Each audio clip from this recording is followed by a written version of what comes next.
You know, in our world of keyboards and touchscreens, you could say that handwriting is kind of becoming a lost art. I mean, we're always typing, texting, tapping away, but that simple act of putting pen to paper, it's actually way more important than you might think. And getting better at it is a lot easier than you'd imagine. So, let's dive in.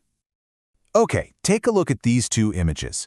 Does your handwriting ever feel like that picture on the left? You know, a little tight, cramped, maybe tough to read? Yeah, a lot of us are in that boat.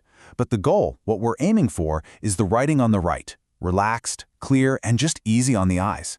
And here's the thing, this is totally an achievable skill. And the benefits? They go way beyond just looking pretty. And this is a big one. It's not just about looks. It has a real-world impact. Just listen to this from Prashant Kurad. He says an exam checker told him that a student with good handwriting could get 5 to 10 more marks for the exact same answers. Think about that. That right there is a pretty powerful reason to give your handwriting some attention. So the big question is, right, how do we get from that cramped style to a clear one? Well, it's not some magic trick or hidden talent. It really just comes down to technique. And it all starts with building the right foundation, even before your pen even touches the paper. So our first section is all about building that foundation. It's kind of like building a house, right? You can't build a strong house on shaky ground. And you can't develop good handwriting without setting yourself up for success first. These first few steps are absolutely crucial. Let's kick things off with posture. First, just sit comfortably. Get your feet flat on the floor. Now, look closely at how the paper is angled here. That 45-degree tilt is the secret sauce. Why? Because it lets you see what you're writing without having to crane your neck, and it just promotes a much more natural movement for your arm. Next up, let's talk about the grip. On the left, we've got what I call the death grip. Oh, we've all been there. Your wrist is hooked, knuckles are white, you're pressing down way too hard. That's going to limit your movement and give you hand cramps fast.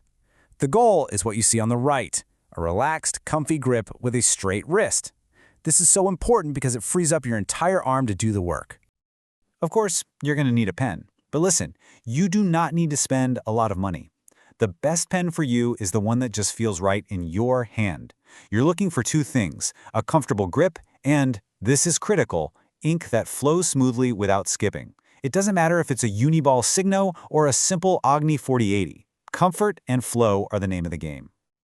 And one last thing before you start, try this super quick 30-second warm-up. Just roll your shoulders, touch each finger to your thumb, and then tap your fingers on the table like you're playing a piano. It's a simple little routine that wakes up your muscles and really improves that all-important connection between your brain and your hand.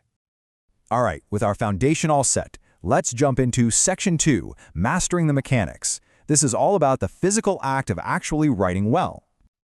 Okay, if you only remember one thing from this whole explainer, please let it be this. You have to write with your arm, not just your fingers. Your fingers and wrist, they're for the tiny, fine control movements. But the real power, the smooth, fluid motion, that has to come from your forearm and shoulder.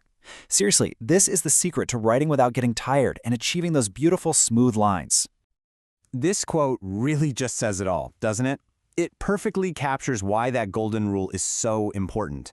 When you draw your letters using just your little finger muscles, that's when you get that tight, cramped, uneven look. But when you use your whole arm, the letters can just flow. Now, the next huge piece of the puzzle for legibility is consistency. So what does that mean? It means all your letters should be about the same height, have a similar slant, and sit nicely on the same imaginary baseline. The space between them should also be pretty uniform. It's this consistency that makes your writing so much easier for someone's eye to follow. And here are some super quick fixes for really common problems. If your A's and O's are open at the top, they can end up looking like U's, so just make a little effort to close them up. If you have a huge loop on your L, it might get mistaken for an E. Try to make that loop smaller. And if your lines of text are running into each other, the fix is easy. Just give yourself a bit more space. See? Small tweaks can have a huge impact. Okay, so we've got the foundation and we understand the mechanics. But how do we actually put all of this into practice effectively?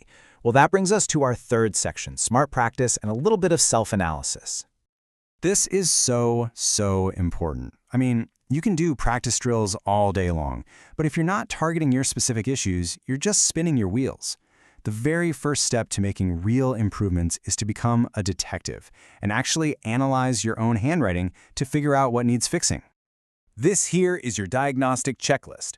Go ahead, grab a sample of your own writing, and look for these 5 common mistakes. Are the spaces between your words all over the place? Is the size of your letters inconsistent? Are you pressing down way too hard? Is the slant a little too extreme? Or maybe there's just one or two letters that are always giving you trouble. I'm telling you, pinpointing your specific issue is half the battle. So once you know what to work on, here is a fantastic and kind of fun technique you can do literally anywhere. Air writing. No, seriously. You just use your index finger like it's a pen and you write words in the air. This helps build the muscle memory for forming letters and strengthens that brain-hand connection, all without a single piece of paper.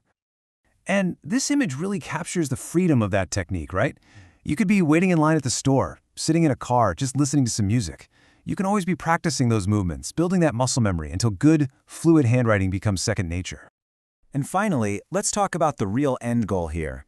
This isn't about turning everyone into a robot with the exact same perfect handwriting. No way. This is about developing your own personal style. Remember, the goal is clarity, not conformity. Calligrapher Chaitanya Gokhale just nails it with this quote. Your handwriting is yours. The goal is to take your natural style and just make it the best, clearest, most legible version of itself. Trying to completely copy someone else's writing is usually just frustrating and doesn't really work anyway. So, just remember, the ultimate goal here is handwriting that is 1. Clear for other people to read, 2. Feels smooth and comfortable for you to write, and 3. Still looks and feels like you. It's that perfect sweet spot where efficiency and personal expression meet. And that really just leaves us with one final thought. In this super digital age, our handwriting is one of the most personal things we've got. It's a genuine part of our identity. So the question to ask yourself is, what do you want your handwriting to say about you?